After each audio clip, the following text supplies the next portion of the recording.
दिए थे। आपका नाम क्या? मैं हरीश भारती जम्मू कश्मीर के रजौरी ज़िले के ढांगरी गांव से आता हूं, जहां पे अभी एक आतंकवादी घटना घटित हुई। उसी गांव क्या? हाँ, मैं उसी अरे गांव मैं का हूं। रजौरी गया जी, हूँ यार। बिल्कुल, आप वहां आए थे। 1 जनवरी को वहां घटना घटित हुई। यहाँ के मुद्दे इस प्रकार के हो सकते हैं कि हमें यहाँ ये लोग कह सकते हैं कि रोज़गार की कमी है या चीज़ें कम हो रही हैं या आप कुछ भी गिना सकते हैं, लेकिन जम्मू कश्मीर की जब बात करें तो वहाँ सिक्योरिटी सबसे पहला विषय आता है। हमारी वहाँ सर्वाइवल की लड़ाई है जम्मू व कश्मीर के अंदर। आज इस प्रकार के से केंद्र की सरकार काम कर रही है। हमारे वहाँ इस प्रकार के इंसिडेंट लगातार होते रहे हैं, लेकिन ये पहला ऐसा इंसिडेंट हुआ कि जिसमें 7 लोग शहीद हुए, 16 इंजर्ड हुए। तो एक दिन के अंदर जो केंद्र की सरकार थी इसने रिटेलिएट किया।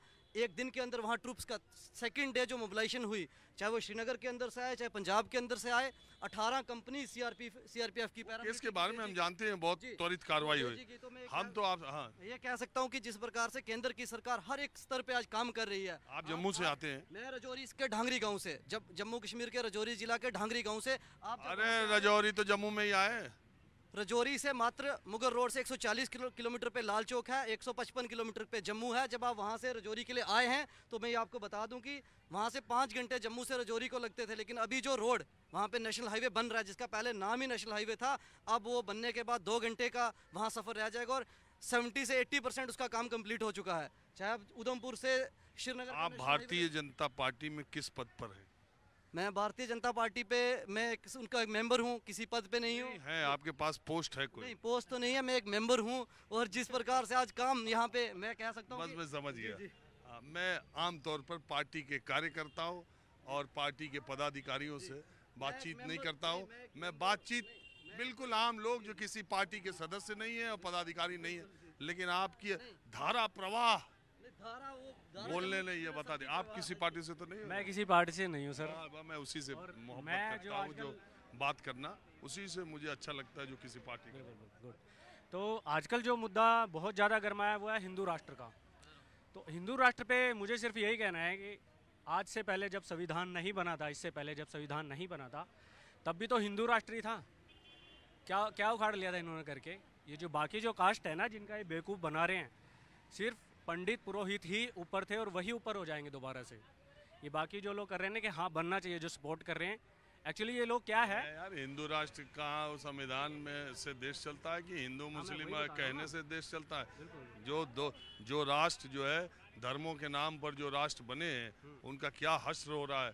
हाँ, तो बात यह है कि धर्म के आधार पर जो राष्ट्र बने हैं, वो धार्मिक राष्ट्र या हिंदू राष्ट्र या मुस्लिम राष्ट्र जो बने, उनका क्या हश्र है आप देख ही रहे। तो मैं कह ये रहा था कि तुर्की एक देश जिसने भारत को अंतर्राष्ट्रीय मंच पर हमेशा पाकिस्तान का उसने साथ दिया, और न सिर्फ पाकिस्तान का साथ दिया बल्कि इस्लामी देशों का खलीफा बनने के फिराक में भी रहा।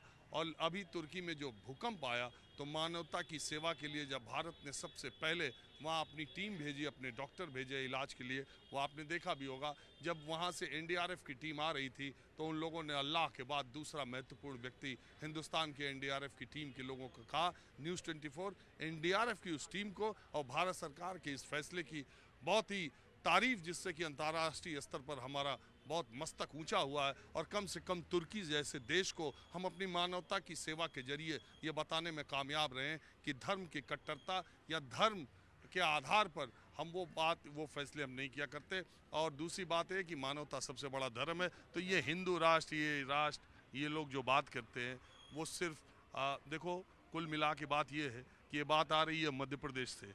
आजकल हिंदू धर्म की सबसे ज़्यादा बात अगर किसी प्रदेश में हो रही है तो वो मध्य प्रदेश से हो रही है, क्योंकि जिस तरह की ग्राउंड की रिपोर्ट्स आ रही हैं उससे ये माना जा रहा है कि अभी जो 6 महीने बाद चुनाव मध्य प्रदेश में होने हैं उसमें कांग्रेस और भारतीय जनता पार्टी में कड़ी टक्कर हो सकती है। इसलिए आने वाले अगले 6 महीनों तक आपको हिंदुत्व, हिंदू राष्ट्र, यज्ञ और बाबा बागेश्वर ये सब मध्य प्रदेश में चलता रहेगा ताकि हिंदू मतों का ध्रुवीकरण हो सके। ये सब सरकार के प्यादे होते हैं। बागेश्वर धाम कुछ भी नहीं है, वो बंदा जीरो है, सिर्फ एक जादूगर है, सिर्फ एक ट्रिक मैन है, इससे ज्यादा वो कुछ भी मैं नहीं जानता वो क्या है। उनको आप बहुत सारे लोगों की, लाखों लोगों की आस्था है, आप कहिए, लेकिन मैं ये कह रहा हूँ जो दिखाई दे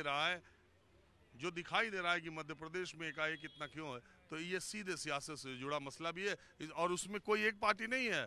कमलनाथ भी बागेश्वर धाम गए और शिवराज सिंह चौहान भी बता रहा हूँ ना, ये लोग सिर्फ प्यादे होते हैं, जब तक वोट बैंक रहेगा तब तक ये लोग चलेंगे। इसके बाद जैसे राम रहीम को डाला था ना अंदर, इनका भी वही असर होगा, थोड़ा वेट करना पड़ेगा बस। रहीम तो उधर हाँ, वो राम रहीम भी बरनावा में इनका आके किसी अभी टाइम में पेरोल राम पर है और उन्होंने गाना भी अपना रिलीज किया है। टाइम में राम बहरहाल रहीम भी- एक बार 2024 में लड़ाई होगी, एक तरफा होगा, सीटें कम होगी, बढ़ेगी, सरकार बदलेगी नहीं। जी बिल्कुल। ऐसा होता है कि सरकार तो अभी इन्हीं की बननी है, क्योंकि ईवीएम इनके हाथ में है, हाँ? सारा सिस्टम इनके हाथ में है, तो सरकार तो इन्हीं की बननी है। अरे यार, जब केजरीवाल जीत जाए तभी ईवीएम नहीं, मैं बार बार कहता हूँ। सर फिर केरल वगैरह में क्यों नहीं बनती है इनकी सरकार? वहाँ पे क्या है, वहाँ पे क्या प्रॉब्लम आ जाती है? केरल में सीपीएम को सपोर्ट है, सीपीएम की बनती है। इनकी होगी ना, बट जहाँ पंजाब में क्यों नहीं बनती है इनकी?